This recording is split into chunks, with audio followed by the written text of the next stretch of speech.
going on, everybody, and welcome back to another episode of JaAR.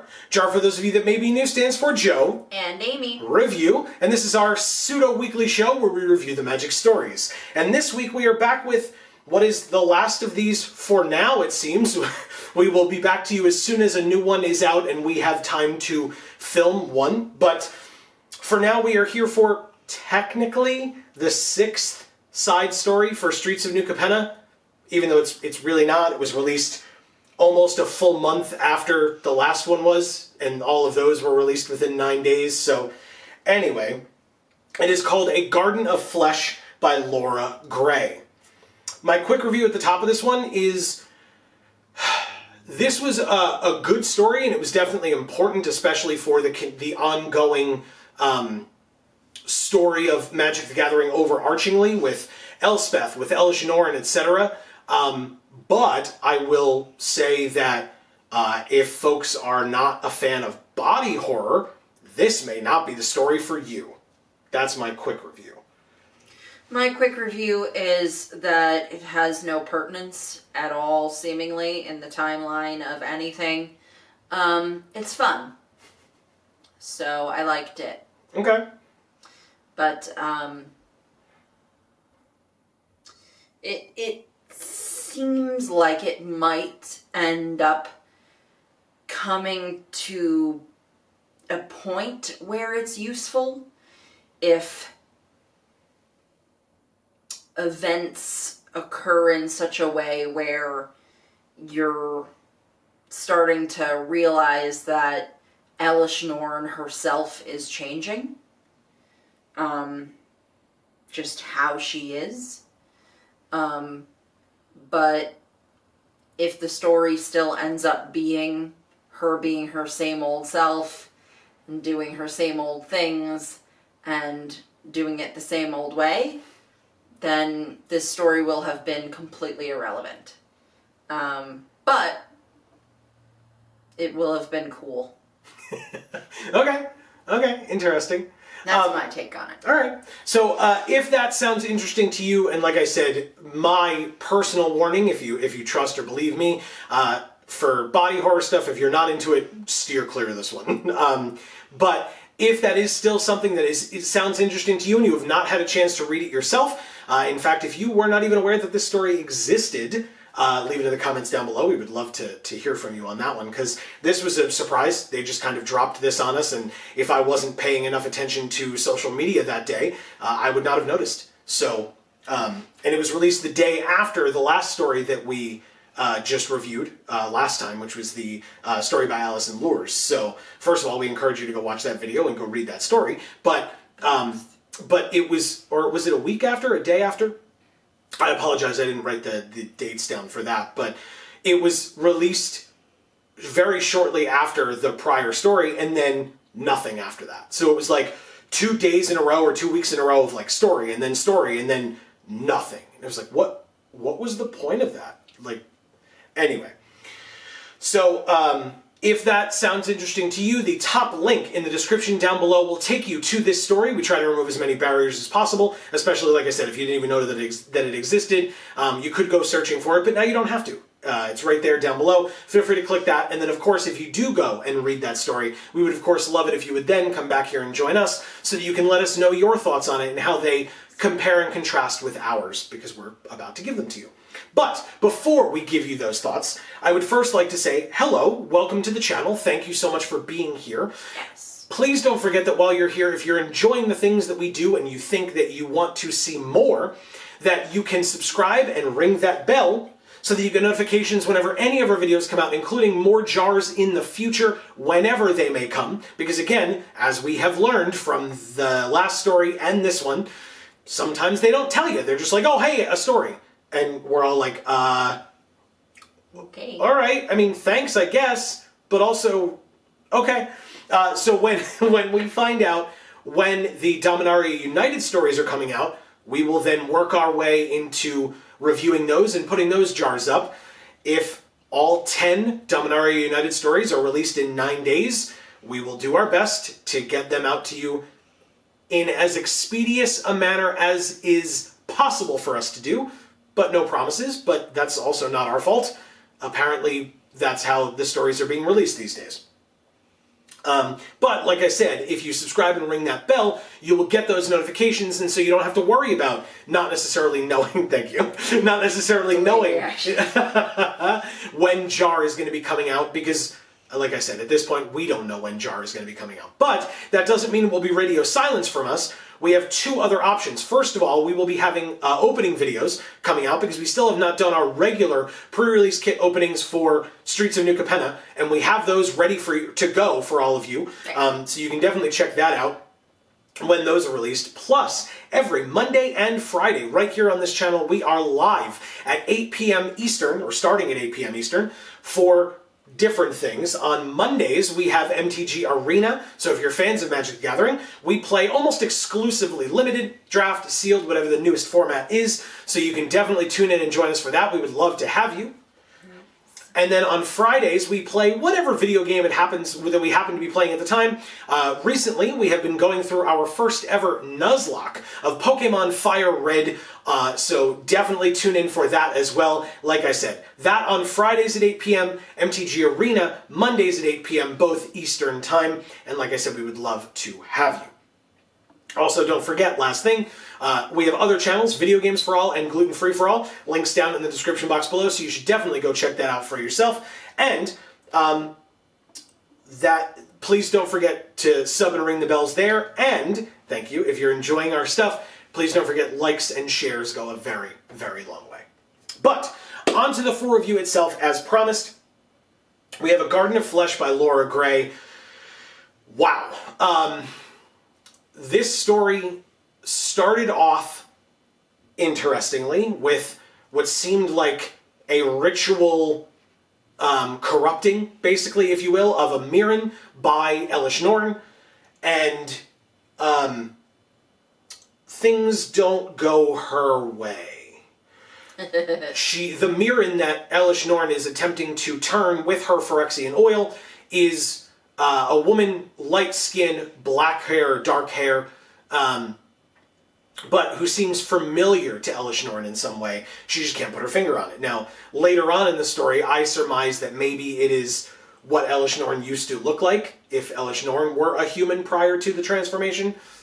I was turned out to be incorrect, but, you know, it's nice to dream. Literally, we'll get to that. But we have what I thought was interesting was they mentioned that the Machine Orthodoxy, right, which is the group of Phyrexians that Elish Norn is lording over and kind of presenting to in this scenario, she mentions that it is ever growing. Which, I don't know, we weren't reviewing the stories back during New Phyrexia and Mirrodin and etc. Right. So maybe I was uninformed, but I was surprised.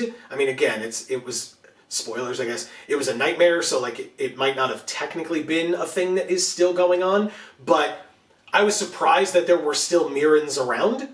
Oh, I see. You know, like I would have assumed that because it's New Phyrexia, that it's a Phyrexian planet. Already all been converted. Yes. Although, I say that about Innistrad every time. Like, I'm like, how the hell do they have humans left anymore? How are they not all werewolves or vampires or zombies or... Because they like to have sex.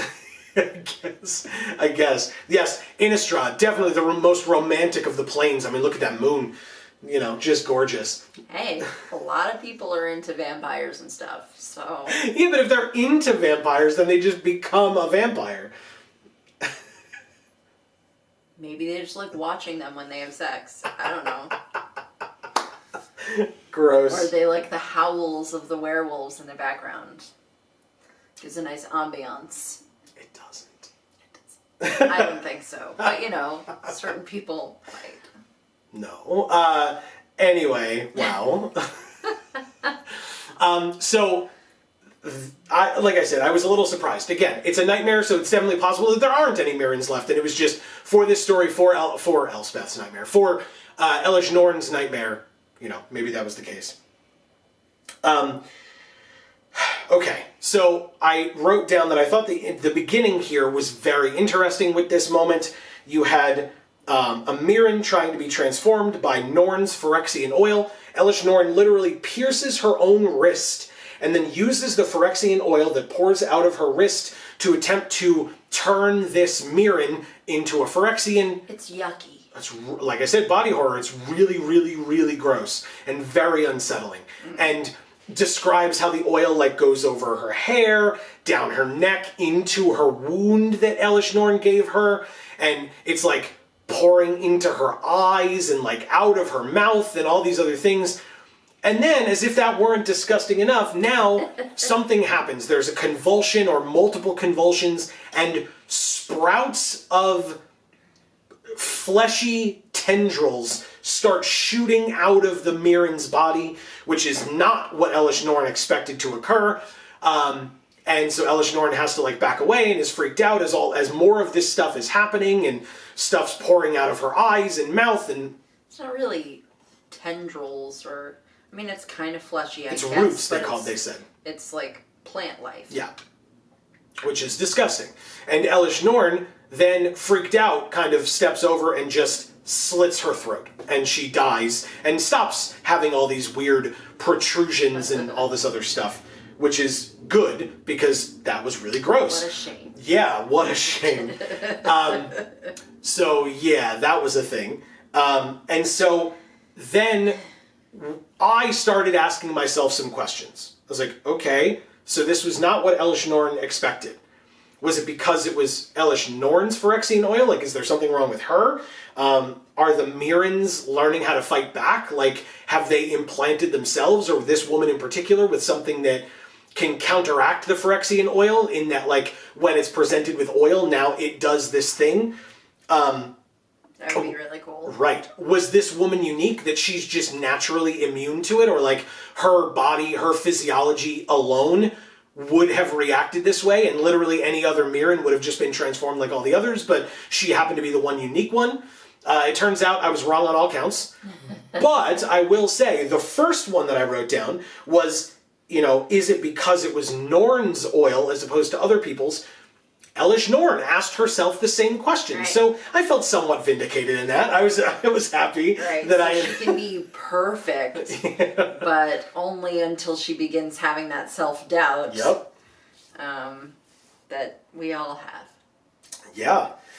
Even though we are all perfect. So. Yeah. Well, I will say, so there was a quote here that you asked me to write down, so I'll read the quote out and then you can respond to it in whatever way you choose to respond to it. Okay. But the quote is, "No human would ever have been powerful enough to resist the glistening oil themselves, despite what Norn had told the gathering." Yeah, I was kind of mad. I was like, oh, okay. So she's convinced all of her followers then, or all of her converted people or whatever, that, these victims of this conversion are willing participants in this and wanting to be saved, when in reality they're just being controlled by her. Yeah, she said they too were worthy of the mercy or whatever, and like what could also be blessed or something like that. Yeah. Yeah, very, very odd.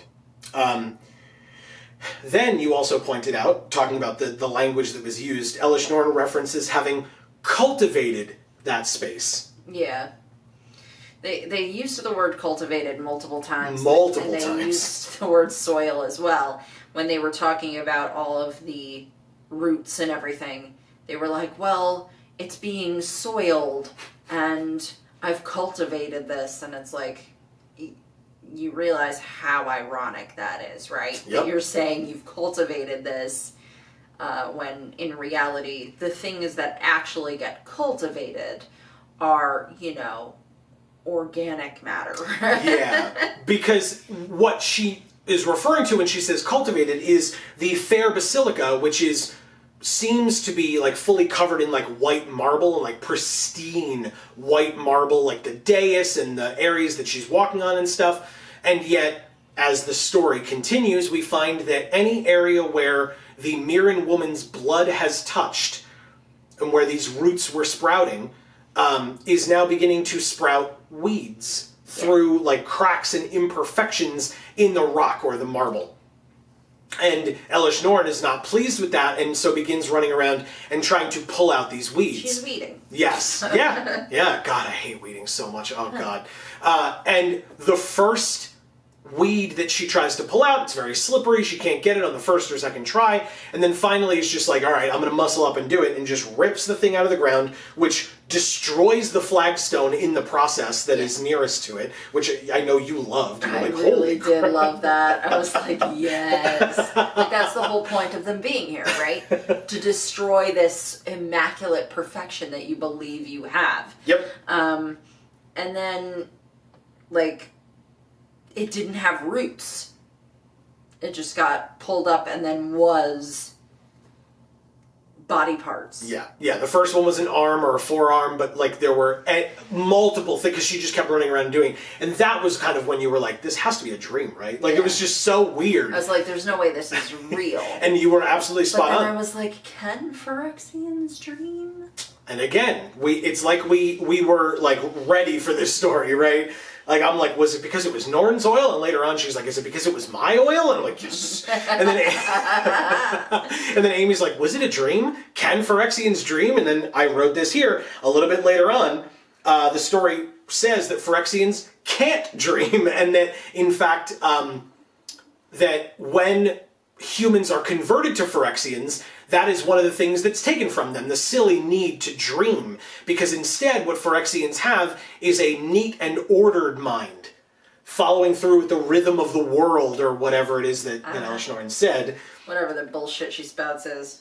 And yet, we then come to find out that this crazy nonsense that's going on around Elish Norn, the reason that she brings up the fact that Phyrexians can't have dreams is because this is a dream, and she's coming to and she's coming to that realization, because there's also that moment where like there's like dark clouds above, or like dark smoke above, and Elish Norn is like, well, no one would dare sully the brightness of this area with dark clouds, so it's just she like brushes it off. She's like, it's nothing, it's no big deal, even though in that smoke a figure forms. Right.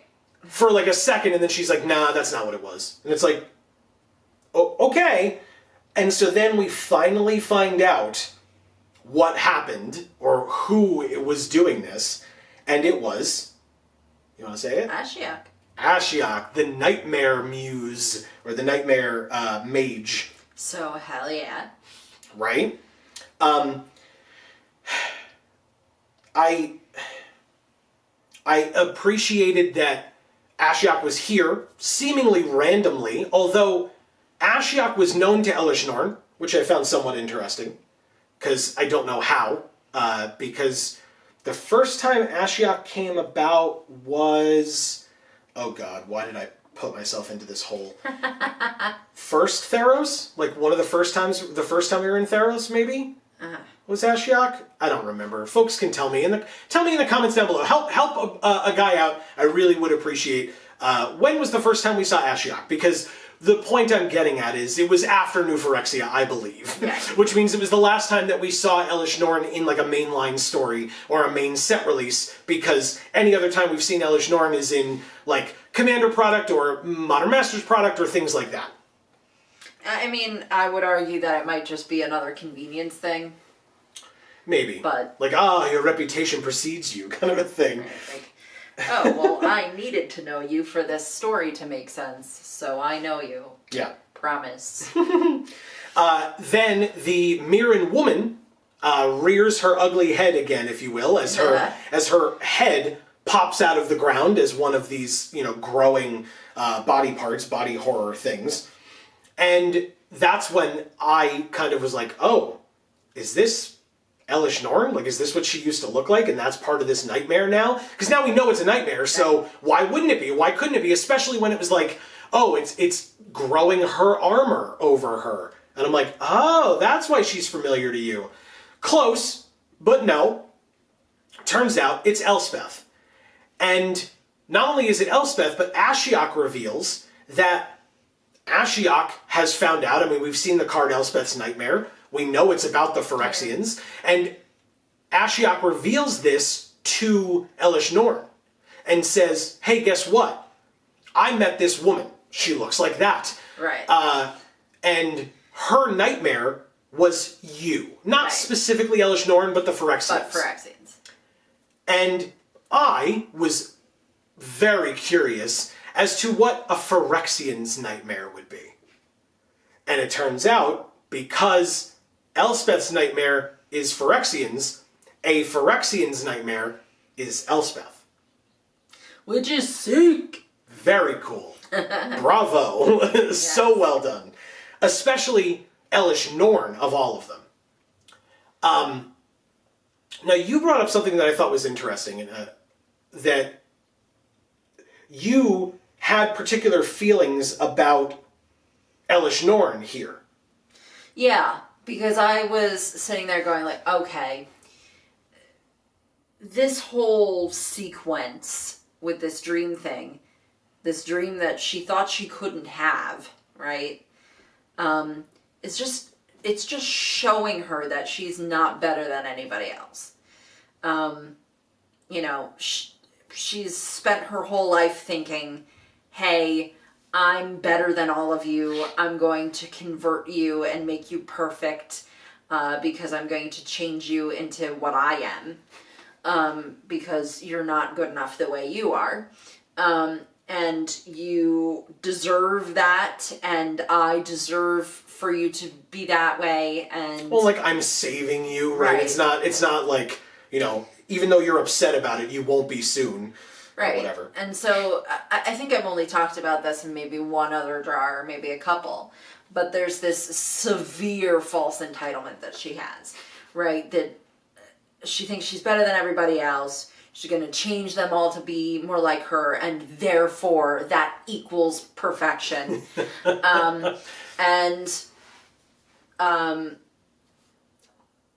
This dream is teaching her that that's not the case, right? You're not better than these people.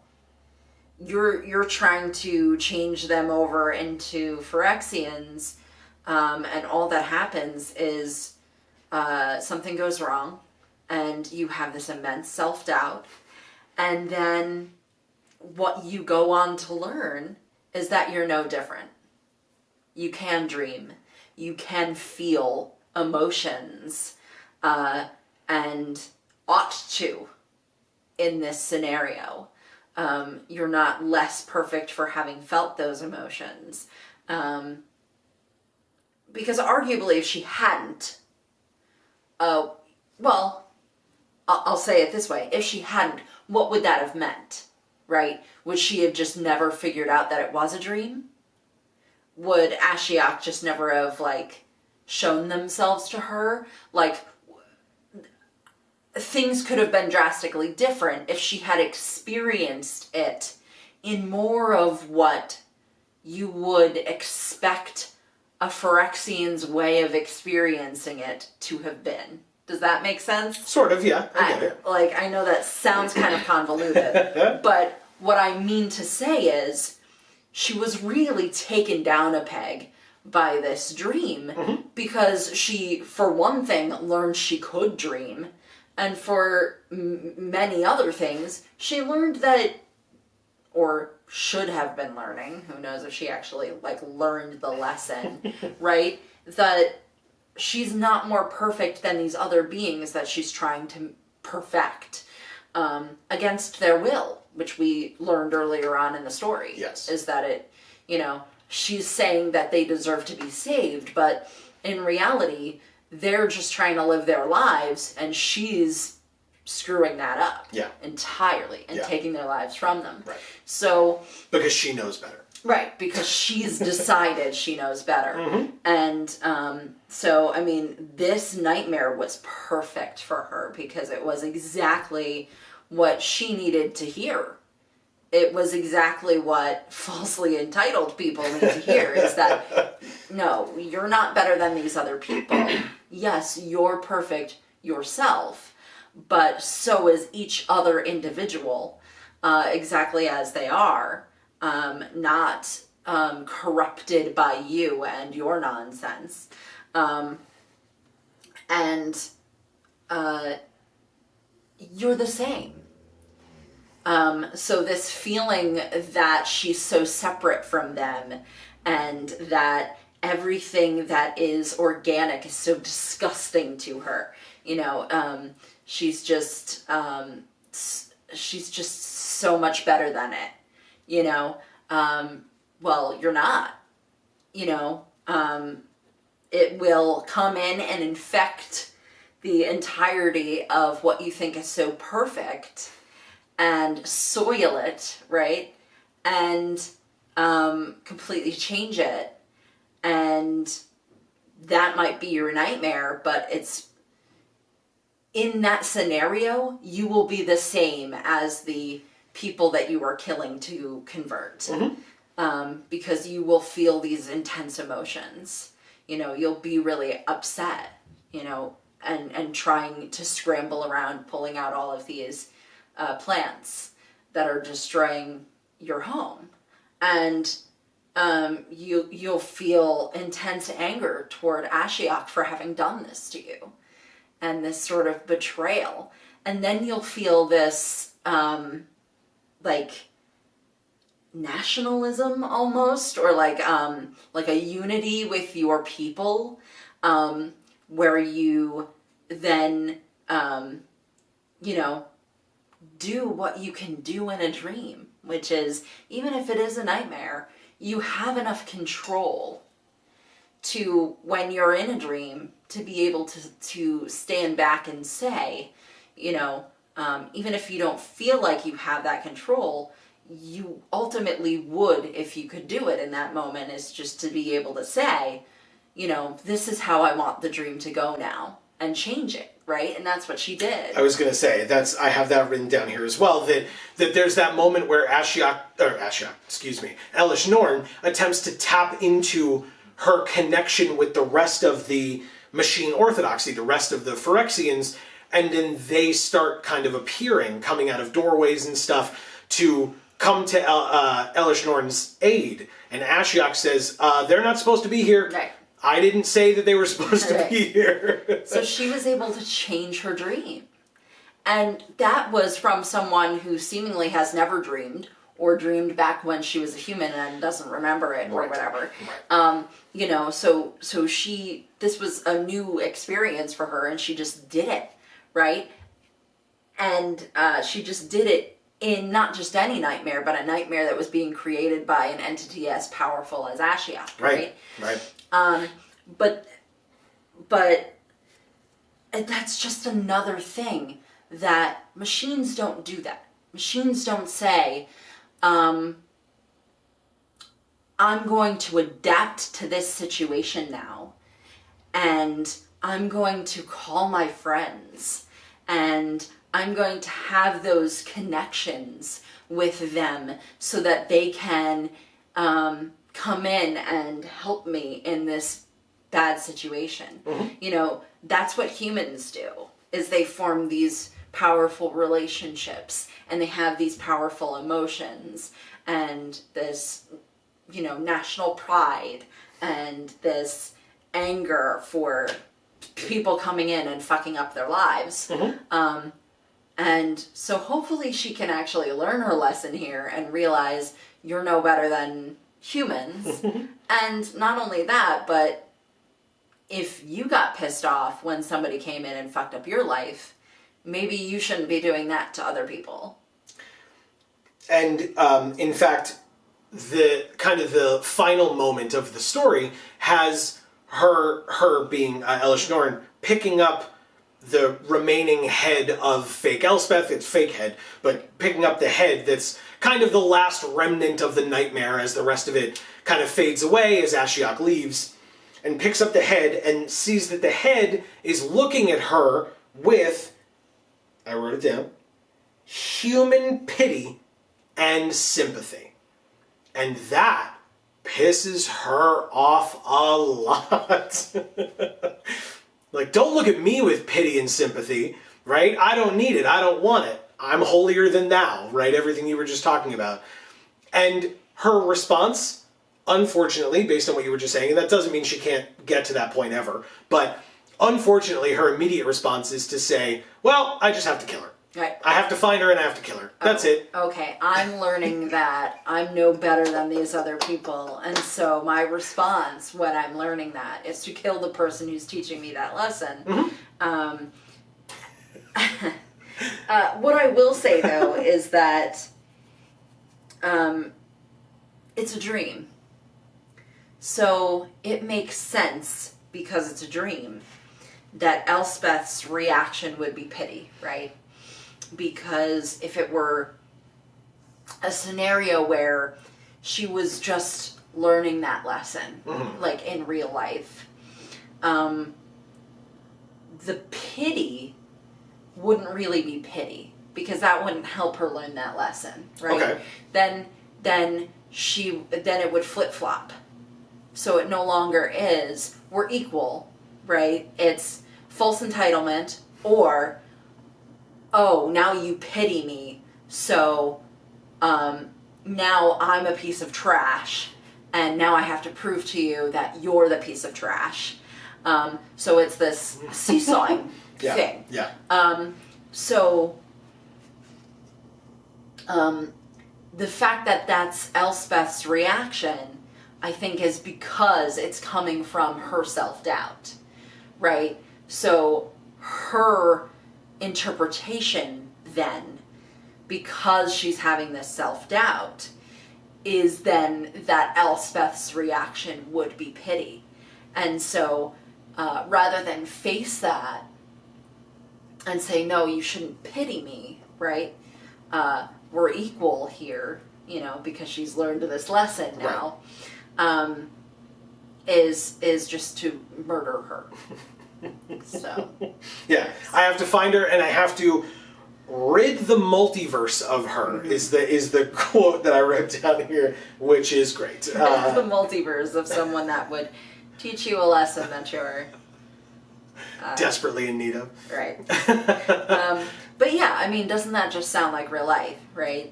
How many dictators out there are so falsely entitled, and then, rather than face the fact that they're no better than their own people, or anybody else for that matter, other countries and whatever else those countries are doing to them, right? Their response is just war. I'm going to murder you, as opposed to actually just, having some concept of, I'm no better than you, you're no better than me, we're equal, so we can work out whatever's going on between us and just, make it work. It's a fairly simple concept, and you'd think it would be much more simple in practice than it apparently is. But again, that self-entitlement is just so strong sometimes that you can't get out of it. Your only way out is just to, murder everything that's in your way, and then continue to declare yourself okay right. with how you are at the present time. Right. Yeah. Even though no one else actually thinks that you are. Right.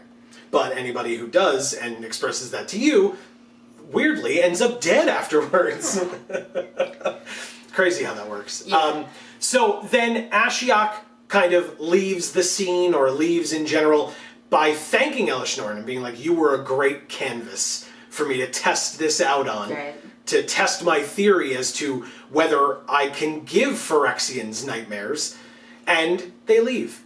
They take their leave and they go, and Elishnorn is left, like I said, with the head and everything like that. Now, I wanted to get your take on something, because something She's that we... left with, the destruction. Yes. Something that we have discussed almost throughout the entirety of JaAR's history is that you are much more willing to accept shades of gray, whereas I am I lean a lot more towards no. Tell me whether it's black or whether it's white, right? So what I want to know is, we just had, in the Streets of New Capenna story proper, right, we just saw Urabrask kind of brought low. Urabrask was severely injured and was like laying on the plain of Capenna, dying, basically, and needing to revive a bit or heal up, which took a fair bit of time. We reviewed that story already, where it was Vivian Reed, who was working with Tezzeret and Urabrask to go seek things out and find out information and stuff, especially on Elspeth, for example. And that Urabrask was then wanting to go back to New Phyrexia to confront Elish Norn. But Elish Norn was presented in that story as this, like, big bad villain type. Now, these days, right, I watched Infinity War, I watched Endgame, and Congrats. thanks, I was the only one, nobody else Definitely. saw it. So pat me on the back, please. But a lot of people took away from that movie the fact that, hey, turns out when you give the audience a chance to meet the villain and learn more about them, they become a more interesting villain. So, is that what's being done here? Or was this just showing you, hey, Ashiok alone almost beat Elish Norn, so why are we afraid of them? Urabrask was half dead, if not 3/4 dead. Elish Norn can be beaten with a bad dream, so why are we concerned with the Phyrexians now? Right? Like, that's why I'm saying I can understand the concept of wanting to humanize your villains a little bit more, no pun intended, but I think if you go too far in that direction, then why do I care about your big bad villain who can be beaten by a bad dream? Because that's not what it's saying. I think what it's saying is that's fine. I think that's an argument that can be made here, Okay. sure. But I think answering that question is, that's not what it's saying. It's saying that Phyrexians think that they're perfect and that everybody else is not. Until they are a Phyrexian. Sure. And therefore, and that's the cause of this entire problem. Mm-hmm. And in this story, the extremity or the level to which they feel that has been challenged, and it's ticked down the line towards actual reality. Okay. Right? And I think it's important to see that from villains. To see that they're villains because of that skewed sense of reality. And that once that skewed sense of reality becomes less skewed, they're actually not as villainous as you think they are. Right. And that can be helpful to a story in a lot of different ways, depending on how you go with it, I think. Okay. So I think it helps your audience relate to them, sure, but I think it also helps your audience understand them to be people.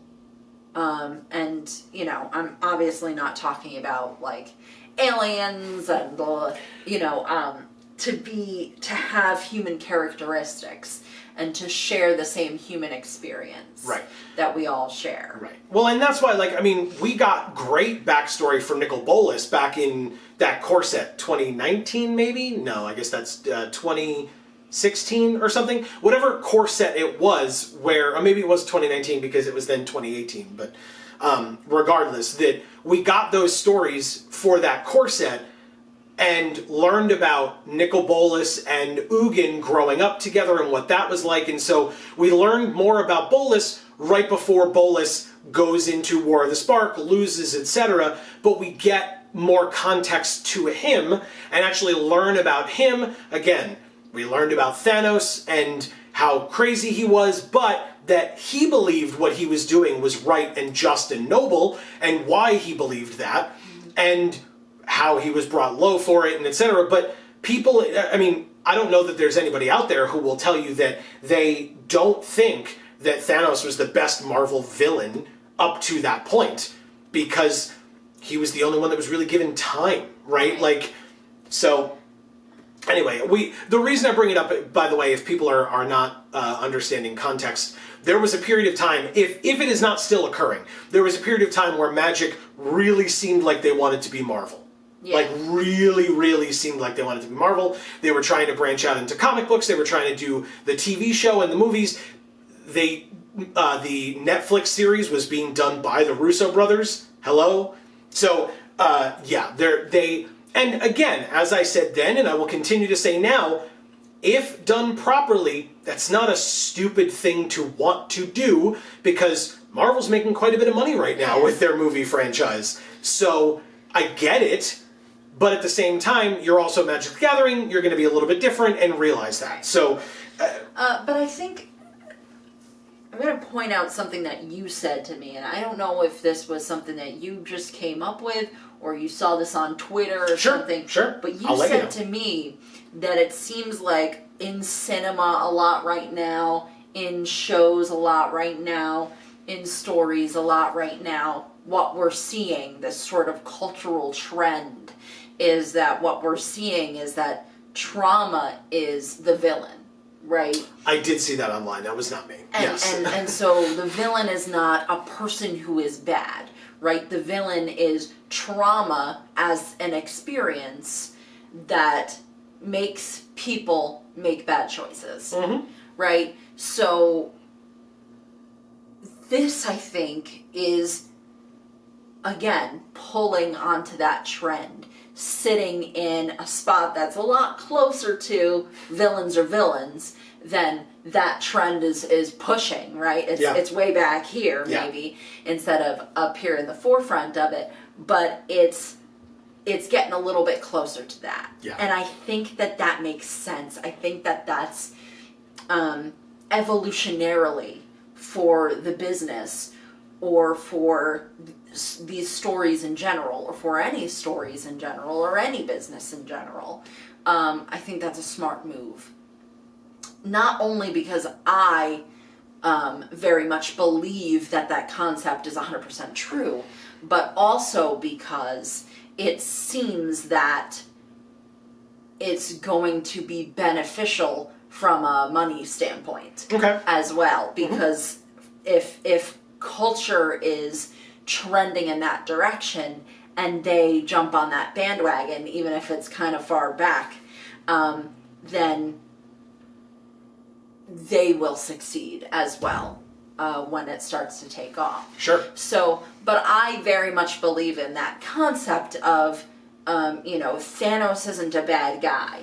Elish Norn isn't a bad woman here. What we've learned from this is the reality of people aren't bad. People are perfect, right?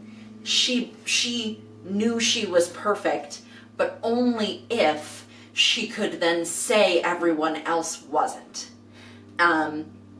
So what this is saying is that she needs to learn that she is perfect exactly as she is, just as everyone else is. And that what is bad is that false entitlement that exists. And that false entitlement can only come from that skewed sense of reality, which comes from trauma. So. Okay. I didn't really. Oh yeah. So since I've asked that question and we've talked about that, of course, with literally anything that we talked about in this entire video, and with anything that we ever talk about in any of our JaARs, to be honest, we would love to hear your thoughts, your opinions. I had mentioned previously in the Streets of New Capenna stories that I felt like we were getting a trend recently where it was kind of becoming very, like, Saturday morning cartoony. This one was not that. I will happily retract for this particular story. Does that mean it won't continue going forward? Who knows? We'll have to wait and see. But this story was not Saturday morning cartoon. No. This was not after school special. This was, like, disgusting. It was, like, very body horror-esque. It was very much, like, Ashiok coming in and showing their art off in a way, and having Elish Norn be brought low mentally, emotionally. And so it was very interesting, and it was a good story. But yeah, I would definitely say for this story that they did a good job of moving away from what I stated as what I thought was counter to what they were saying about their stories, which was, you know, hey, here's this warning. Parents, please be aware your children should not read this without your supervision, or like, please read this first to see if this is something that you want to be presenting to your family, etc. And for the other stories, it was like, why would that be a problem? Like, you literally have Extus, you know, saying, well, you meddling kids, and it's like, that's Scooby-Doo. 8-year-olds watch that. Like, you're only supposed to be 13 and up if you're playing Magic, so why would you say that that story is not appropriate for them? Meanwhile, you come and read this one, and it's like, you know, fleshy arms and weak flesh and piercing her flesh and oil flying out and pouring out and getting in the wound and spewing out of her eyes. Like, yeah, okay, yeah, I wouldn't necessarily want certain 13-year-olds, 14-year-olds, 15-year-olds reading that story. That's not okay. So I get it, yeah. So they turned it around for this one. We will obviously have to see where that trend goes into the future. Because, I mean, again, it's Elish Norn's mind, right? That, if not with Ashiok's influence, but if it's Elish Norn and Ashiok, you would probably expect those two individuals to have that kind of a nightmare scenario start playing out with all that body horror and grossness and whatever. Whereas if it were like Will and Rowan, Kenrith, having a nightmare, it might be drastically different, you know? So, anyway, that's all I thought I had to say about this particular story. You were thinking a lot about Marvel during this. I was thinking about the movie The Cell.